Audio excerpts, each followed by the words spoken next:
সালামু আলাইকুম, আমি নাইম দক্ষিণ কোরিয়া থেকে সবাইকে স্বাগত জানাচ্ছি আমার ইউটিউব চ্যানেল নাইমিলিতে। যদি ভালো লাগে তাহলে সাবস্ক্রাইব, আর যদি ভালো না লাগে দেখতে থাকুন, দেখতে দেখতে ভালো লাগা ভালোবাসা হয়ে যাবে ইনশাআল্লাহ। দর্শক, 7 মিনিট 45 সেকেন্ড।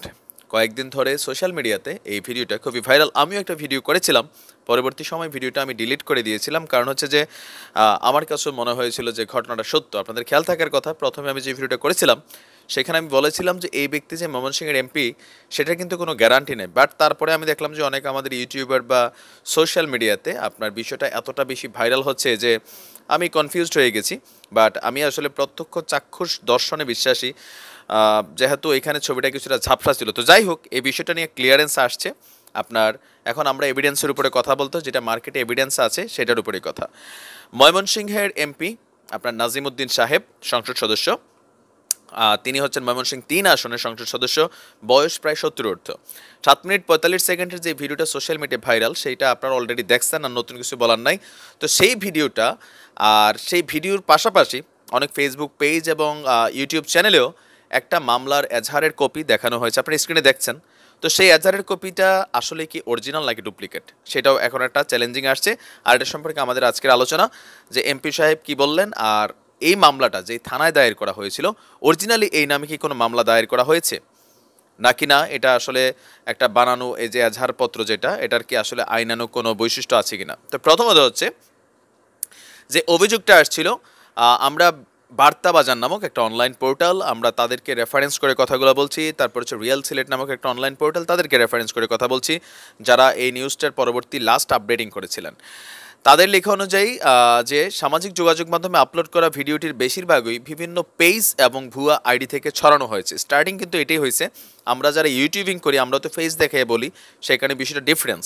আচ্ছা, আর ওইখানে লেখা হয়েছে যে ভিডিওর ক্যাপশনে সাংসদ নাজিমউদ্দিনকে দায়ী করা হয়েছে। আর ভিডিওটি বার্তাবাজারের হাতে আসার দিন একটি অভিযোগপত্র পাওয়া যায়, সেখানে গৌরীপুর থানার ওসি বরাবর দায়ের করা অভিযোগের অভিযোগকারী হিসাবে নাম উল্লেখ করা হয় উপজেলার তৌহিদা আক্তার নামের এক নারীর, যাকে আমরা ভিডিওতে দেখেছি। কিন্তু অভিযোগপত্রে আপনি দেখেন, আমরা স্ক্রিনে দিয়েছি, সেইখানে কোনো তারিখ ও সংশ্লিষ্ট থানার কারো সিল বা স্বাক্ষর পাওয়া যায়নি। একটা মামলা যখন করা হয় বা একটা অভিযোগ যখন করা হয়, সেটা কিন্তু আপনার থানা পুলিশ করে কি অ্যাকসেপ্ট যদি করে, সেখানে একটা স্বাক্ষর থাকবে, একটা সিল থাকবে, আর কত তারিখে সেটা রুজু হচ্ছে সেটারও একটা ডেট কিন্তু থাকবে। তবে এখানে কোনো ডেট নাই। অরিজিনাল যে কপিটা, অনেকে পরবর্তী সময় যেগুলো আপলোড করছেন, আবারও বলি, ছবি এডিটেবল। যাই হোক, আমরা রেফারেন্স নিয়ে বলছি, আমার গালাগালি করার কিছু না, যেটা সত্য সেটা সামনে আনা।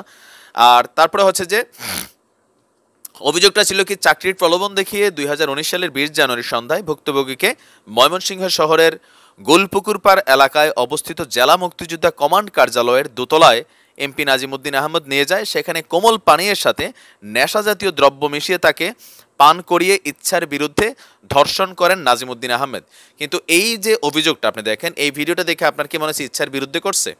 আপনি বুঝছেন যে মামলার যে এজাহারের বিষয়টা আর ভিডিওটা, এটা তো নিজেরাই সাংঘর্ষিক নাকি? এখানে এই নারীটা জোর করা হয়েছে, সে নিজেই তো কাপড় টাপড় খুইলা কৌশলে বরঞ্চ সে ভিডিও ধারণ করছে। এখন কার ভিডিও সেটা আমরা আসছি। আচ্ছা, অভিযোগপত্রে আরও উল্লেখ করা হয়, তার সাথে ঘটা এই ঘটনার ভিডিও কৌশলে ধারণ করে নাজিমউদ্দিন আহমেদ বারবার তাকে যৌন মিলনে বাধ্য করে। আপনি বুঝছেন নি বিষয়টা?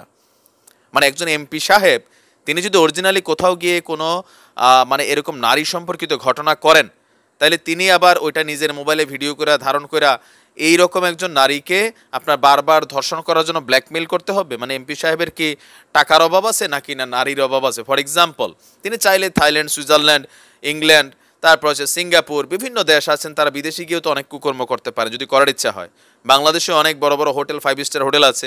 তিনি একটা জরাজীর্ণ একটা রুম, শ্যাওলা ধরা নোংরা চকির মধ্যে, এখানে অনেক কিছু বিষয় আছে। আপনি হয়তো অনেকে আছি যে আমরা না, যে এখানে আওয়ামী লীগ সম্পৃক্ত পাওয়া গেছে, এমপি সাহেবের চেহারার সাথে হালকা মিলছে, এটা ভাই চালাইতে হবে, তুই ভাই আওয়ামী লীগের দালাল, এই কারণে তুই এগুলো বলছিস।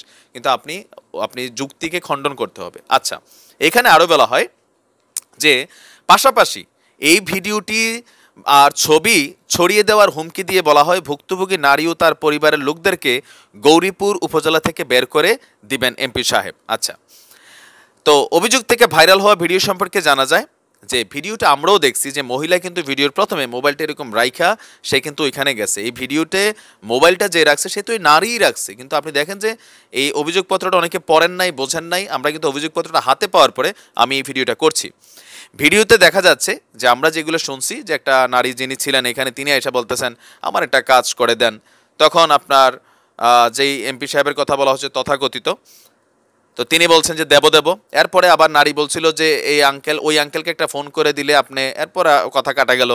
তখন ওই ব্যক্তি আশ্বাস দিয়ে বলেন দিব, পরে ক্যামেরার সামনে আপত্তিকর অবস্থায় দুজনকে দেখা যায়। আচ্ছা, অভিযোগপত্রটি সম্পর্কে জানতে সেখানে উল্লেখিত ভুক্তভোগীর ফোন নাম্বারটি বার্তাবাজার সংবাদপত্র কর্তৃপক্ষ তারা সেই নাম্বারে ফোন করেছিলেন, নাম্বারটা বন্ধ পাওয়া গেছে। ইভেন একজন মামলা যিনি করেন তার কিন্তু সেখানে মানে অবস্থান ঠিকানা সেখানে উল্লেখ করতে হয় যে তার আসল ঠিকানা কি, যারা যে লিখছে সেই ঠিকানায়ও তাকে আসলে সাংবাদিকরা গিয়ে খুঁজে পায়নি, বা এই ঠিকানায় এই নামের কেউ বসবাস করে সেটাও প্রমাণিত হয়নি। নাম্বার 2, অভিযোগপত্রটি সম্পর্কে গৌরীপুর থানার ভারপ্রাপ্ত কর্মকর্তা মানে ওসি সাহেব বোরহান উদ্দিন সাহেব তিনি বার্তাবাজার পত্রিকাকে যে বক্তব্যটা দিয়েছেন যে এই রকম কোনো অভিযোগ তাদের হাতে পৌঁছায়নি। তিনি বরঞ্চ সাংবাদিকদের বলেছেন আপনারা যেমন ফেসবুকে দেখছেন ভাই, আমরাও দেখছি, আসলে এর বাইরে আমাদের কাছে কোনো তথ্য নেই। আর তিনি আরও বলেছেন যে অভিযোগপত্রে লেখা আছে ঘটনাটি 2019 সালে ময়মনসিংহ কোতোয়ালি থানা এলাকায় ঘটেছিল, সুতরাং এই বিষয়ে গৌরীপুর থানার কোনো এখতিয়ার নেই। আর এ ব্যাপারে যখন ময়মনসিংহ কোতোয়ালি থানার ভারপ্রাপ্ত কর্মকর্তা ওসি মোহাম্মদ ফিরোজ তালুকদারকে সাংবাদিকরা তার সাথে যোগাযোগ করেন, তিনি যেটা বলেছেন আমরা এরকম কোনো অভিযোগ এখন পর্যন্ত পাইনি, আমরাও ফেসবুকে দেখছি। এর বাইরে তিনি বলছেন যে আসলে এটার কোনো সত্যতা নেই, বা এই নামে ময়মনসিংহ আপনার কোনো মামলা বা এই ধরনের ঘটনা কখনো কোনো অভিযোগপত্র দায়ের হয় নাই, গৌরীপুরে আপনার এরকম মামলা নাই। তাহলে ফেসবুকে যে অভিযোগপত্রটা ভাসছে মামলার রেজার কপিটা, এটা আসলে কি? এখানে যেহেতু কোনো সিল নাই, যেহেতু কোনো স্বাক্ষর নাই, যেহেতু কোনো আপডেটিং নাই, আর উল্লেখিত নাম্বার বন্ধ, যেই জায়গা বলা হচ্ছে সেই জায়গাটারও নাই। এখন হইতে পারে যে মানে যিনি এই নামে কোনো অরিজিনালি মামলাই নাই, এখন যখন ফেসবুকে ভিডিও ভাইরাল করা হচ্ছে সেই ক্ষেত্রে এখানে এটাকে ভিডিওটাকে আপনার বিশ্বাসযোগ্য করানোর জন্য হতে পারে যারা এমপি সাহেবের বিরোধী দল আছেন, রাজনৈতিকভাবে হোক বা আওয়ামী লীগের ভিতরেই হোক, একটা চক্র তো না বিরুদ্ধে আছে, যেহেতু এখানে সরাসরি এমপি সাহেবের ছবি হিসাবে এটাকে দেখানো হচ্ছে, বাট এটা কিন্তু ফেস শতভাগ ক্লিয়ার না, আপনার বুঝতে হবে। আর এমপি সাহেবের এই বিষয়ে যেটা বক্তব্য, আপনার বার্তাবাজারের সাথে তারা যখন যোগাযোগ করছে তিনি আপনার যতটুকু ইনফরমেশন তিনি বলেছেন যে এই ব্যাপারে আসলে তিনি মন্তব্য করতে রাজি না, কারণ সব বিষয়ে মন্তব্য করা জরুরি না। আর এটা একটা উদ্দেশ্য প্রণোদিত ঘটনা, এটা একটা সুন্দর জিনিস। কারণ অনেক সময় আছে কি ধরেন প্রত্যেক বিষয় নিয়ে জবাব দিলেও ঝামেলা, কারণ তিনি যে ঘটনা করেন না এটা সম্পর্কে তার কথা বলারও দরকার নাই, দিন শেষে এমনিই প্রমাণিত হয়ে যাবে, অলরেডি বিষয়টা প্রমাণিত। এখন অনেকেই বলবেন যে ভাই আপনি তো এটারই ভাই এমন না, আমি কিন্তু রেফারেন্স নিয়ে কথা বলছি, আপনার অভিযোগপত্রটা পড়ে দেখেন, আমি দিছি তো। এখন অভিযোগপত্রের গল্প আর বাস্তবতা হচ্ছে আমরা তো নামও বলে দিলাম থানার, একটা রেফারেন্সও দিচ্ছি পত্রিকার, আপনি একটু খোঁজখবর নিয়ে দেখবেন। তো যাই হোক, ভালো থাকুন, সুস্থ থাকুন, আজ এই পর্যন্ত, আসসালামু আলাইকুম রহমতুল্লাহ।